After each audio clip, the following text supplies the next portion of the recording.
Okay, so I was gonna run through the story, but I really don't want to give it too much airtime. If I felt like the story was like just 100% legitimate and just I would want to run through the story and do tit for tat, and maybe I'll do that in the future. But it was just so heavy-handed against Andrew Yang, not just against Andrew Yang and how she claims she was treated, but about his policies, like how you make that connection between you getting fired. Okay, let's see. First, let me tell you this: winter is coming. I mentioned this in the last video. With this one, I might as well say winter is here because this is a pretty hard issue for him to deal with. I hope it doesn't get too much traction, but every prominent candidate has something bad about them, and I don't know if this story is true.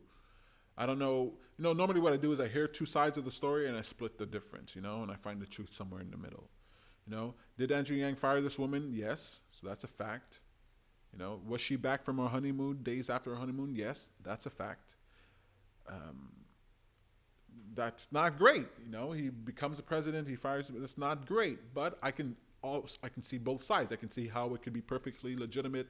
I can see how you don't want to fire someone before they get married. You do it after. I mean, when's a good time, right? Would it have been better if you fired her before she went on her honeymoon, before she dealt with all this, before, she claims that her life was sort of ruined, that to tell her husband that they weren't having this income anymore. It's like, okay, well, what if you found out before the honeymoon?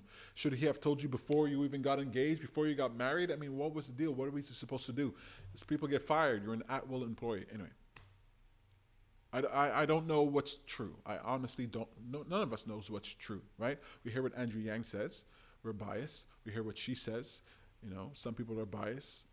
And you split the difference. I don't know. Was there something bad that happened? I don't know. Some people get fired, and it's not a great reason. We got fired because of the budget, because of cost, to cut costs. And it's like, okay, people don't like to hear that either. That doesn't sound like good news either, but it makes sense.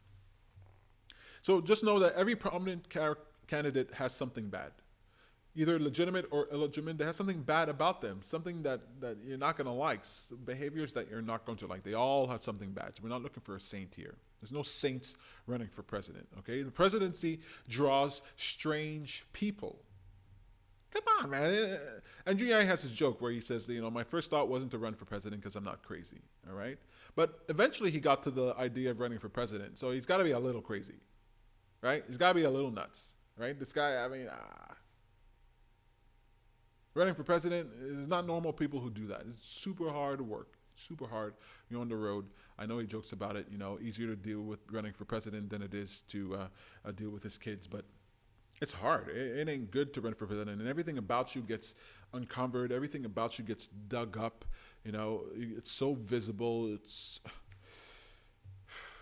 Running for president draws some strange people, so he can't be totally normal. So Yang, but I don't believe Yang is normal. And I said this in the last video. Yang is not normal. I thought he was, but he's not normal. He's extraordinary. All right, not just because he's running for president, but just the way he thinks, how good he is, how on point he is, how he can express himself. He's clever, wise, and all those good things. He's an extraordinary guy. And so I accept that extraordinary people are going to behave in ways that might not be the greatest, and there might be some bad things about the way he is. And I expect that from people who are divergent. I expect that from people who are atypical. I expect that from people who run for president. Don't expect a saint. Don't expect some guy who's going to be great on all levels. It's going to be some things, especially in his past, that you're not going to like. Again, I don't know if this story is true. I don't know if this story is true or how true it is or anything like that. But I'm just saying deep down in my heart, whether it's this story or another, we're going to hear something. We're not going to like it. People are going to jump ship. Don't jump ship. Don't jump ship. Andrew Yang has become a representative of an idea. Just like Donald Trump, Andrew Yang is a representative of a message. So he's no longer just a person anymore. A person, he's flawed, and he can be destroyed and taken down, and he will be destroyed, and they will try to destroy him and take him down, okay? Inevitably. But he's no longer just a person. He's a representative of a set of ideas and a set of ideals.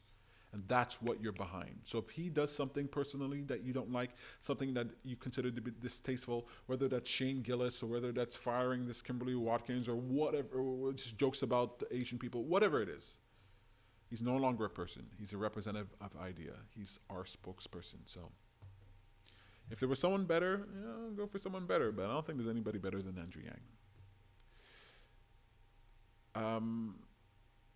I'm not interested in fighting about what's true. Okay? I've spent too much of my life pulling my hair out,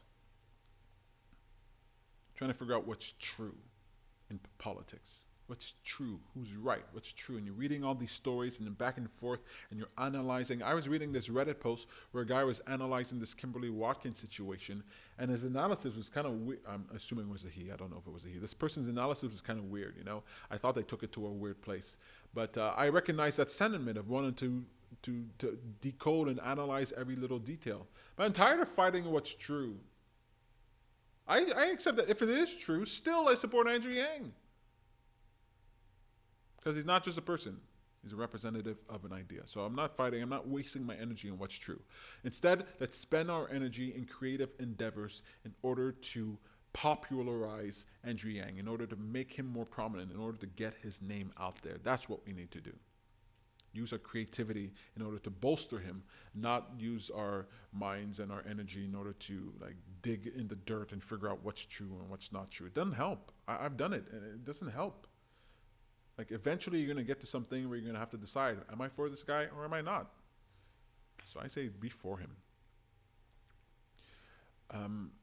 When you pick a candidate, you should expect them to falter.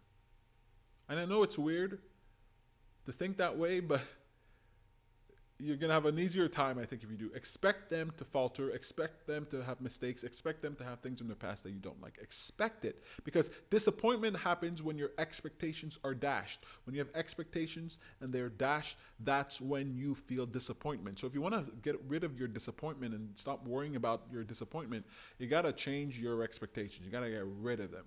Or you got to have reasonable expectations. And a reasonable expectation, a logical one, is that we expect Andrew Yang to falter, because he will. So you expect him to falter.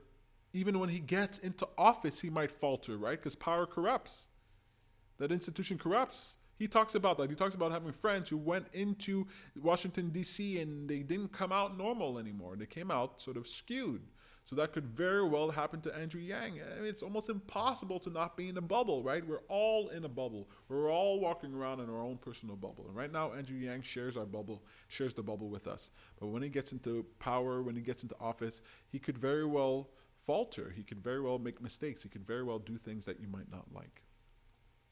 And it's the Yanggang's job, it's the people's job, it's the citizens' job to hold the candidate to that which they've promised. And I feel like a lot of people, a lot of citizens don't do this. Hold the candidate's feet to the fire, even when they get into office. You said you're going to do this. If you want our support, keep doing this and don't let it go. Hold them to what they promised. So expect Andrew Yang to falter and expect us to hold him to what he promised. Like I mentioned, power corrupts, and we're sending Yang into a den of thieves.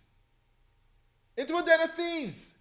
We're sending Andrew Yang into the lion's den. A den of thieves. He's going to get at least a little dirty. At least. If he's not a little dirty already. At least. Right? I mean, think about it. You're sending him into the darkest pit, political pit, Washington, D.C. You wanted to be president. I feel sorry for Yang sometimes. It's like I love him so much I don't want him to become president. He seems like a good guy, as far as good guys go. And I wouldn't wish the presidency on anyone. It's a tough job. It's very difficult. And to remain true to who you are after all that, I don't know. Maybe it's more possible because he's an outsider. Maybe hasn't been formatted to that experience, and so he's more likely to survive. Plus, he has the Yanggang behind him, who are always going to be behind him and support him and give him life and vitality and give him power, so he won't need to do the dirty work that he needs to do because he'll have people power. But Come on, man, we're sending him into hell, den of thieves. It's gonna be messy. But Yang will get dirty for the American people.